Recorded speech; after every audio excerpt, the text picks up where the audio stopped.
दोस्तों, हरियाणा के यमुनानगर में मार्च 2022 को एक 32 साल का नौजवान आदमी कमल अचानक दोस्तों अपने घर से रात को लापता हो जाता है। खैर दोस्तों, रात को जो इसके माता पिता है, जो इसकी पत्नी है, वह इसको ढूंढने की सारी कोशिश करते हैं। इसे जगह जगह ढूंढा जाता है, लेकिन कमल का कहीं पता नहीं चलता है और आखिरकार थक हार कर ये पुलिस थाने जाते हैं। थाने में जाने के बाद कमल की गुमशुदगी की रिपोर्ट दर्ज करा दी जाती है। अब यहाँ पे पुलिस जब कमल की गुमशुदगी की रिपोर्ट दर्ज करती है, क्योंकि यह एक एनआरआई था, दुबई से वापस आया हुआ था और फरवरी में ही वापस आया था और मार्च में लापता हो गया, तो दोस्तों पुलिस भी पूरी कोशिश करती है इसको ढूंढने की। खैर दोस्तों, जो कमल है, इसके मोबाइल फ़ोन को सर्विलांस पे लगा दिया जाता है इसका लास्ट लोकेशन चेक करने के लिए। और जब लास्ट लोकेशन चेक की जाती है तो पता लगता है कि जो इसका लास्ट लोकेशन है वह किसी कब्रिस्तान के पास का है। गांव के बाहर एक कब्रिस्तान है। पुलिस जाती है कब्रिस्तान में और जब वहां पे खोजबीन करती है तो वैसे तो पुलिस को कुछ नहीं मिला, लेकिन जब खोजी कुत्ते को ले जाया जाता है और जब कमल के कुछ कपड़े सुंघाया जाता है, जब कुत्ता को छोड़ा जाता है, तो कब्रिस्तान में एक जगह रुक ये कुत्ते ज़मीन को खोदने लगते हैं। और जब ये कुत्ते ज़मीन को खोद रहे थे तो पुलिस को दोस्तों कुछ शंका होती है। गांव वाले भी साथ में थे। जल्दी ही वहां पे खुदाई का काम शुरू हो गया और दोस्तों जब वहां पे खुदाई की जाती है तो 5-6 फीट गड्ढे गड्ढे के अंदर, मतलब 5-6 फीट खोदने के बाद कमल का शव उसके अंदर से निकल के आता है। और जब कमल के शव को इस तरीके से पुलिस और सारे गांव वाले, घर वाले देखते हैं तो सब दंग हो जाते हैं कि आखिर कमल से किसकी रंजिश और किससे दुश्मनी हो सकती है, क्योंकि ये तो भारत में रहता ही नहीं था, दुबई में रहता था। और जब भी भारत में आता है तो महीने 2 महीने के बाद फिर वापस चला जाता है, तो आखिर इसकी हत्या कौन कर सकता है। खैर यहाँ पे दोस्तों जो कमल है उसका मोबाइल फ़ोन उस गड्ढे के अंदर मिला, जो कि बंद हो चुका था, डैमेज हो चुका था। पुलिस इस मोबाइल फ़ोन को रिकवर करके साथ ले जाती है। टेक्निकल टीम को मोबाइल फ़ोन दे दिया जाता है। पुलिस यहाँ घर वालों से, गाँव वालों से, कमल के जो खास दोस्त से, उनसे पूछताछ करती है कि कमल के किसी से दोस्ती, रंजिश या प्रेम प्रसंग का कोई मामला तो नहीं था। ऐसा कुछ भी नहीं मिलता है। अब पुलिस दोस्तों पूरे मामले को जांच करने के लिए तत्पर हो जाती है। टेक्निकल टीम मोबाइल का सारा डेटा निकाल लेती है तो पता लगता है कि जो कमल है, इसकी लास्ट जो बात हुई थी जब सीढ़ियाँ निकल के आई, तो वह दोस्तों किसी लखन नाम के व्यक्ति से निकल के आई। उसी से बात हुई थी, जो कि 21 साल का था। अब दोस्तों जब पुलिस इस लखन के बारे में पता करती है तो पता चलता है कि जो लखन है यह कमल की ही खेतों की देखरेख करने के लिए इन्होंने एक बंदा या नौकर रखा हुआ था, जिसे अमूमन सभी लोग रख लेते हैं। और इसको एक अलग से क्वार्टर खेतों के आसपास ही बना के दिया था, वहीं पे ये रहा करता था। अब जो लखन था वो बेसिकली झारखंड के देवघर का रहने वाला था और यहाँ आकर कमल की खेतों की देखभाल किया करता था।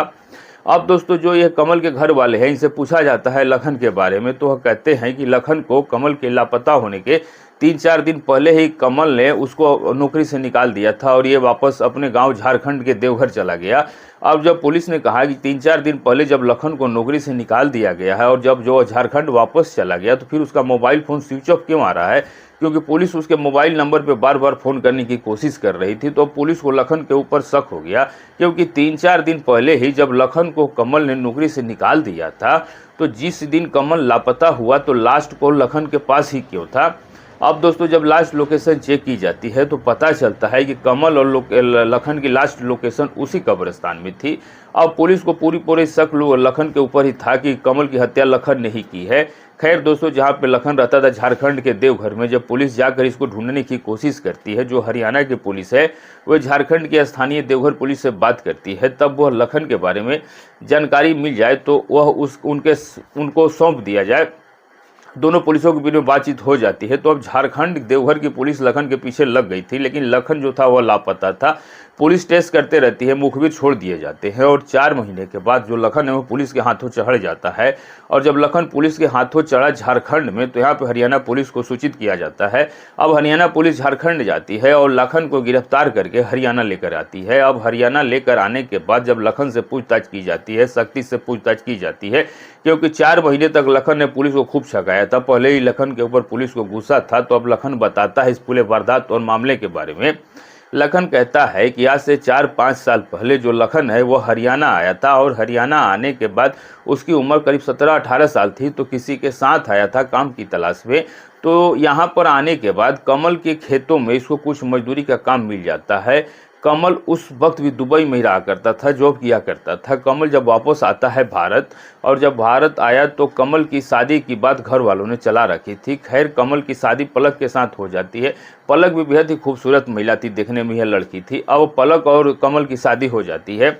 महीना 2 महीना कमल रुकता है, उसके बाद वापस चला गया। अब पलक जो थी यहाँ पर अकेली थी, घर में इसका मन नहीं लगा करता था। खेती बाड़ी देखने के लिए यादा कादा आ जाया करती थी मन बहलाने के लिए, या फिर यह ज़्यादातर अपने मायके में ही रहा करती थी।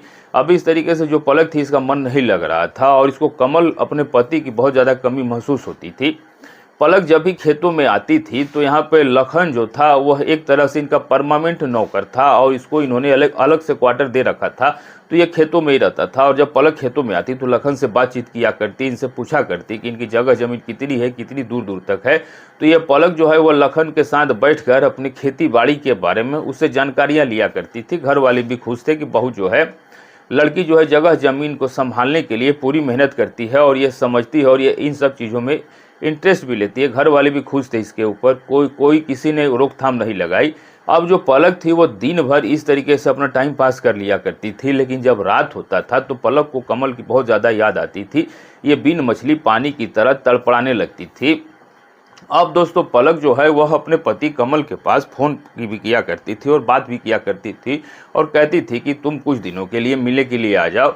अब दोस्तों, जो लखन था उसकी उम्र, वह भी नौजवान लड़का था, और जो पलक थी इसकी उम्र 30 साल थी। और जब पलक जब भी खेतों में जाती, लखन से बातें करती, वह भी इसको भाभी जी करके पलक से बहुत अच्छी तरह का हंसी मजाक किया करता था। अब पलक को धीरे धीरे लखन पसंद आने लगा, और ये लखन से कुछ और भी बातें किया करती थी, इसके घर वालों के बारे में, इसके कितने बहन है, कितने भाई है, शादी हुई है नहीं हुई है। जो लखन था वह सारी चीज़ों का खुल के जवाब दे दिया करता था। लेकिन दोस्तों, अब यहाँ पे जो पलक है ये धीरे धीरे लखन के साथ नज़दीकियाँ बढ़ाने लगती है। लखन 21 साल का नौजवान लड़का था, और सारा दिन और सारी रात वह उस खेत के अंदर ही पड़ा रहता था, उसी क्वार्टर में पड़ा रहता था। तो इसको भी एक महिला की लालसा तो थी ही। और जब दोस्तों पलक इसे इस तरीके से नज़दीकियाँ बढ़ाती है तो लखन ने भी मौके पर चौका मारने में देर नहीं की। खैर, जो लखन है यह पलक से आगे बढ़ के कह देता है कि मालकिन आप बहुत ही ज़्यादा खूबसूरत हो, और आप जैसी खूबसूरत महिला जिसको भी मिलेगी उसके खुशी का ठिकाना नहीं रहेगा। और जो मालिक हैं कमल, वह तो बहुत ही ज़्यादा किस्मत वाले हैं जो इनको आप जैसी खूबसूरत पत्नी मिली है। लेकिन दोस्तों, यहाँ जो पलक थी इसके दुखती रक्त को कहीं ना कहीं लखन हिला चुका था, दबा चुका था। अब पलक जो थी वो लखन से कहती है कि इतनी खूबसूरती का फ़ायदा ही क्या, जब इस खूबसूरती को कोई निहारने ही वाला ना हो। जब मैं किसके लिए सजी धजूँ, जब मेरा पति ही मेरे पास नहीं है, उसको तो मेरा फिक्र ही नहीं है। वो तो जाता है और 2-2 साल के बाद वापस आता है, तो इसी खूबसूरती का क्या मैं अचार डालूँ। तो लखन कहता है कि अचार क्यों डालती हो भाभी जी, आप चाहो तो ये खूबसूरती को किसी और को भी बांट सकती हो। और जब उसके मुंह से ऐसे ही अन्यास बात निकल गई तो पलंग उसकी तरफ देखने लगती है। अब लखन डर जाता है, घबरा जाता है कि उसने मजाक ही मजाक में कौन सी बात पलक के सामने कह दी है। अब उसका क्या होगा, उसको नौकरी से निकलवा दिया जाएगा, मालकिन जो है नाराज हो जाएगी। तरह तरह की बातें इसके दिमाग में चल रही थी। खैर दोस्तों, जो लखन है जैसे ही वो जाने लगता है तो पलक उसके हाथ पकड़ लेती है और कहती है कि तुम इस खूबसूरती का स्वाद चखना चाहोगे। लखन को विश्वास नहीं हो रहा था कि पलक उसे ऐसी बात बोल रही है, और जब इन दोनों के बीच ऐसी बात हो जाती है तो वहाँ कमरा था ही। अब पलक कमरे के अंदर चली जाती है। अब लखन दोस्तों यहाँ पे पलक के साथ ताबा तोड़ पलंग तोड़ प्यार करना शुरू कर देता है। अब लखन नौजवान लड़का था, 21 साल का, स्त्री विहीन था, मेहनती लड़का था, खेतों में खूब मेहनत करता था, तो इसका स्टेमिना भी बहुत जानदार शानदार था। पलक की दोस्तों इसने बहुत अच्छा सर्विसिंग कर दी। पलक कभी खुशी का ठिकाना नहीं था। जो कमी इसको कमल की महसूस होती थी आज उसको लखन ने पूरा कर दिया। पलक इतना संतुष्ट हो चुकी थी, इतना खुश हो चुकी थी कि वो लखन के ऊपर दिल फेंक आशिक की तरफ भरोसा करने लगी, और उसको हर समय तैयार रहती थी ये सारा सुख देने के लिए। और लखन भी तड़पड़ाते रहता था कि कब पलक आए उसके साथ ये सारा काम हो। लगभग रोज ही पलंग और लखन के बीच में ये काम चलने लगा। अब धीरे धीरे समय बीतता चला गया। लखन को पलक की आदत हो गई थी और पलक को लखन की आदत हो गई थी, और ये दोनों एक दूसरे के मौके की तलाश में रहते थे। हालांकि लखन घर पे नहीं आया करता था, लेकिन अब लखन का घर पे भी आना जाना शुरू हो गया। जब खेतों में काम नहीं होता था तो लखन घर में आ जाता था, घर की साफ सफाई कर देता था, बगीचे में पानी दे देता था, और भी घर के छोटे मोटे काम कर देता था।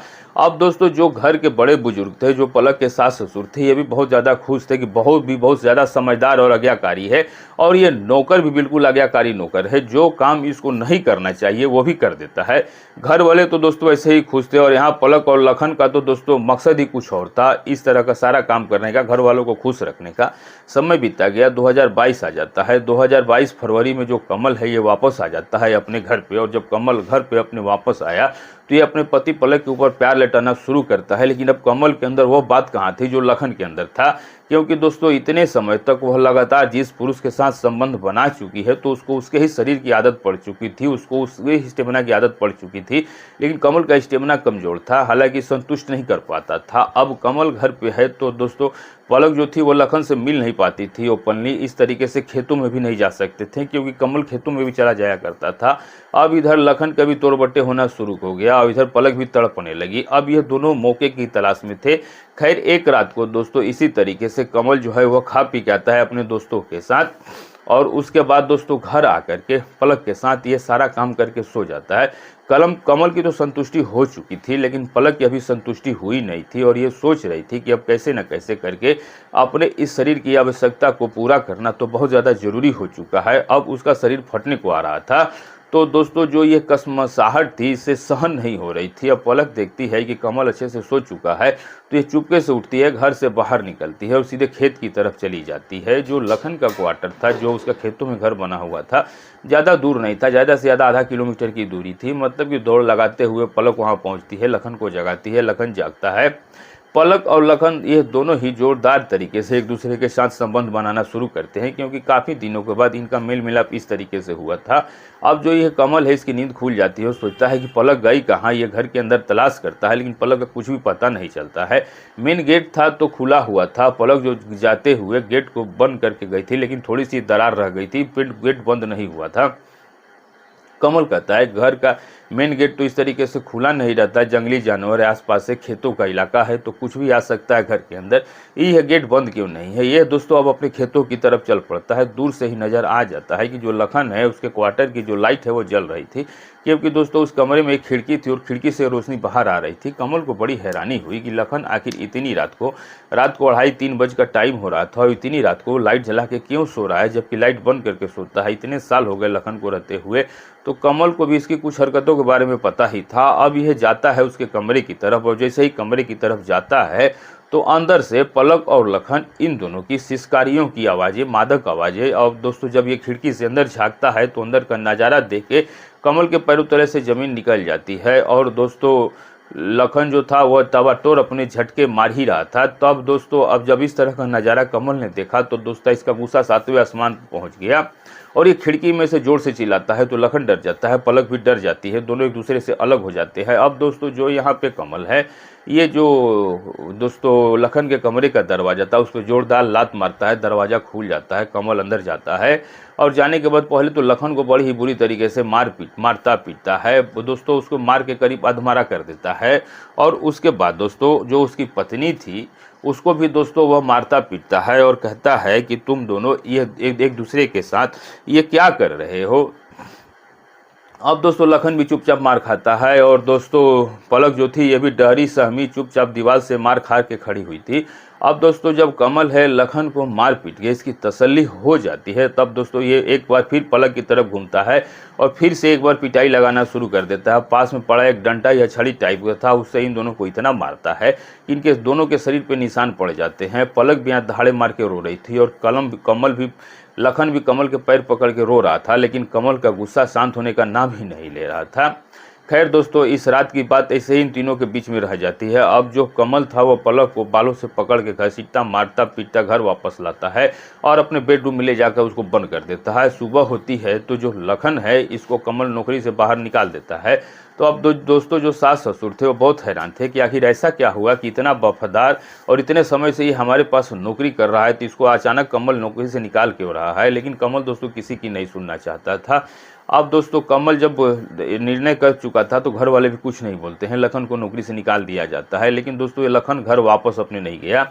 इसको गुस्सा था कि कमल ने लखन को मारा सो मारा, लेकिन उसकी प्रेमिका उसकी मासूका जो पलक थी जिसको वह जान से भी ज़्यादा प्यार करने लग गया था, लखन के सामने कमल ने उसको क्यों मारा, उसको इस बात का ज़्यादा गुस्सा था। तो अब यह किसी भी कीमत पे कमल से बदला लेना चाहता था।